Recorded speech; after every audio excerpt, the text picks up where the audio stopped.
Salut les oracles, nous sommes tous des oracles. Aujourd'hui, dans la communauté de l'oracle, nous allons parler de comment se connecter à son intuition. Je suis Caroline. Et je suis Elora. Nous sommes ensemble depuis plus de 8 ans et nous avons dépassé le plus gros challenge de toute relation, passer du couple blessé au couple sacré. Concrètement, ça veut dire quoi, se connecter à son intuition? Est-ce que ça veut dire qu'on prend une prise et on connecte l'intuition? Non. On aimerait bien, ce serait beaucoup plus simple. Mais pas tout à fait.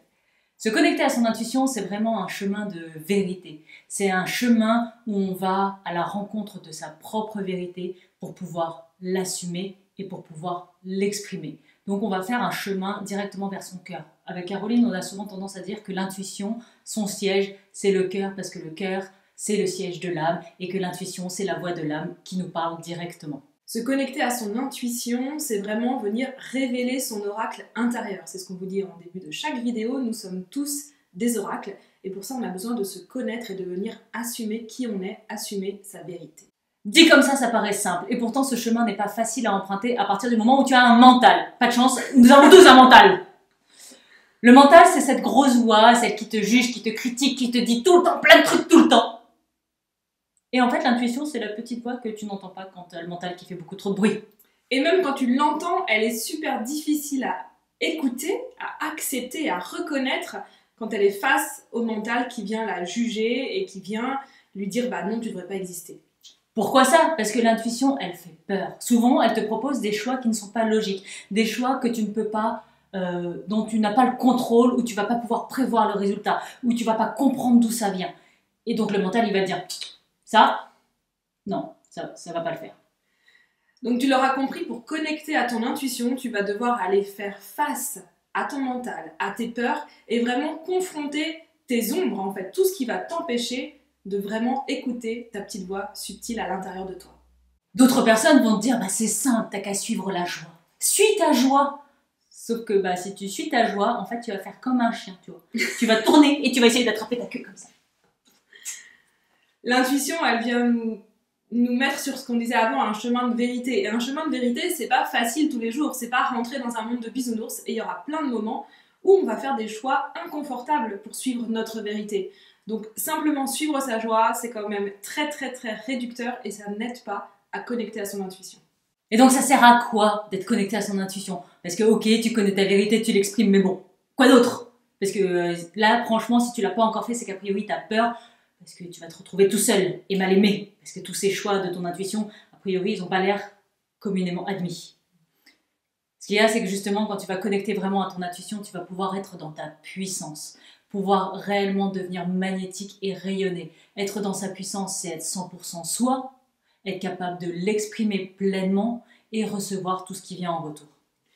Quand on est connecté à son intuition, on peut commencer à vraiment vivre une vie de synchronicité et beaucoup plus fluide. Alors je le disais juste avant, ça ne devient pas une vie de bisounours pour autant, mais c'est quand même beaucoup plus agréable à vivre et on se sent vraiment toujours aligné avec nos désirs les plus profonds. T'as un exemple de synchronicité? Ouais.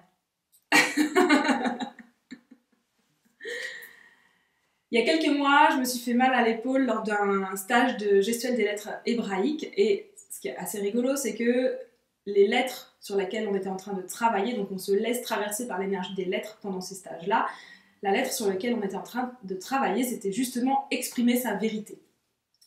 On travaille toujours sur ce dont on a le plus besoin.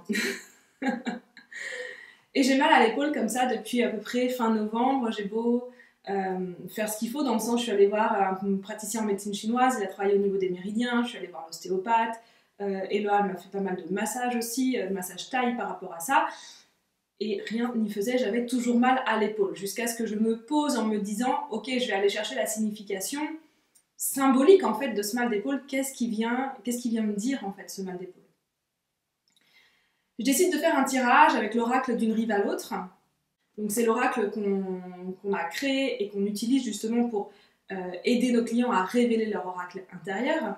Donc je fais un tirage avec l'oracle d'une rive à l'autre. Et là, tout me ramène aux prêtresses d'Avalon, à l'énergie aussi qui a soutenu la canalisation de l'oracle. Et donc que je n'exprime pas en fait la prêtresse qui est en moi, que je n'exprime pas à fond ma vérité. C'est quelque chose que je vis, moi, dans mon intimité, dans mon quotidien, mais c'est pas encore quelque chose que je montre au monde. Et donc là, il y a eu plein de synchronicités qui sont venues me parler des prêtresses d'Avalon, depuis le fait que j'avais mal à l'épaule jusqu'à hier même à recevoir un email avec une connexion, une initiation aux prêtresses d'Avalon.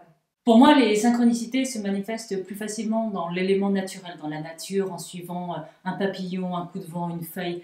Et ça me permet réellement de toujours me reconnecter à la magie du monde, à l'émerveillement que ça me crée. La dernière fois, j'étais en Crète avec Caroline, je suivais un papillon. Oui, des fois je suis les papillons, c'est comme ça. Et je suivais un papillon et je prenais des photos, et sur une de ces photos, un de ces clichés, il y a un esprit de la nature qui était visible, réellement visible. Après, t'y crois pas, bah tu fais comme tu veux. Moi, toujours est-il que j'ai adoré cette photo, j'ai adoré ce moment-là, et ça me permet toujours en fait de me laisser porter un peu par les courants de la vie, et ça me permet de toujours me connecter à la magie de la vie et de m'émerveiller, et ça c'est super important pour moi, parce que si je perds cet émerveillement, je me laisse tomber dans la dépression et je me laisse engloutir par mes ombres. Donc en fait, vraiment les synchronicités, elles me servent toujours à suivre la lumière. Si ça te fait envie de te connecter à ton intuition, de révéler l'oracle à l'intérieur de toi, à ce moment-là, tu cliques sur le lien et tu nous rejoins dans Inspiration. Et on se dit à très vite dans la communauté de l'oracle.